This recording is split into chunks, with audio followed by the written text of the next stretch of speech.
Ano nga balot si mga signs na hot pa ang isang babae pagdating po sa bembangan? So alam ko, syempre, ganitong babae ang pipiliin ninyo, titignan ninyo kung yan ba ay mabogli o malibog, di ba? Syempre, kahit naman siguro sino eh. Ganun ang pipiliin ninyo, ganun ang hahanapin ninyo. Maging ako, syempre. So anuhin mo naman yung hindi tumatayo. Anuhin mo naman yung hindi na nabebembang, di ba? So walang kwenta, partner ka pa. So, proceed na po tayo agad sa number 1. Lagi o mabilis siyang mag-wet, no? Kapag gartulod sa isang babae, napapansin ninyo mabilis mag-wet, konting halikin lang ninyo. And then kapag nakapaa mo na yung petsa niya, wet na agad, basa na agad. And then o kaya naman, onting ganun mo lang, no? Konting, ano mo lang ng daliri mo, basa na agad. So, mga ganun lods, konting buratsa mo lang.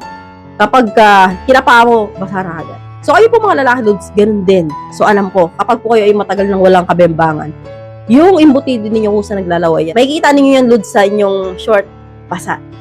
No, mapapansin niyo, ano ba ito? Parang basa. Yung palalaway yon. Kasi po, yan po yung mga signs na matagal lang walang kabembangan ng isang lalaki. O, tama o hindi?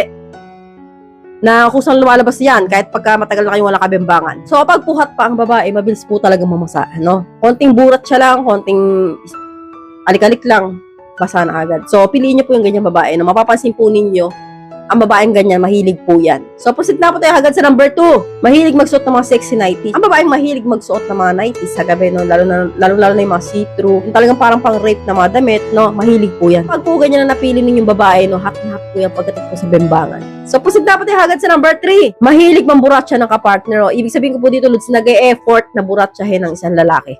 No? Kapag po ganyan na babae na talagang binuburatsa ka ng bonggang-bongga, parang, alam mo na ang ibig sabihin, Lods, na talagang simula dito head to toe, talagang parang yun, parang talagang lahat sinusuyod niya, no?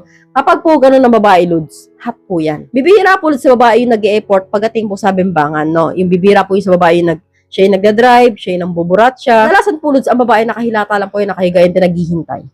No? And then, uungol lang yan. Ayun, natapos na. So, kaya po, kapag po ang babaeng ganito ang nahanap ninyo, no?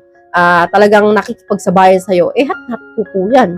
So, may mga babae po na kahit 30 plus na hot pa rin pagdating po sa bembang. Lalong-lalo na, Lods, kung konti pa lang yung anak or wala pang anak, no, hot po yan. So, pero ang babae, Lods, ay marami ng anak, nag-5 na, sa edad na 30 plus, medyo pagod na po yan pagdating po sa bembang. Pero nakikipagbembangan pa rin, ready pa rin, no? Game pa rin. Kaya po, wag po kayong mag-alala, Lods, kasi po, katulad ko, 3 anak ko, ready pa rin naman ako sa bembangan.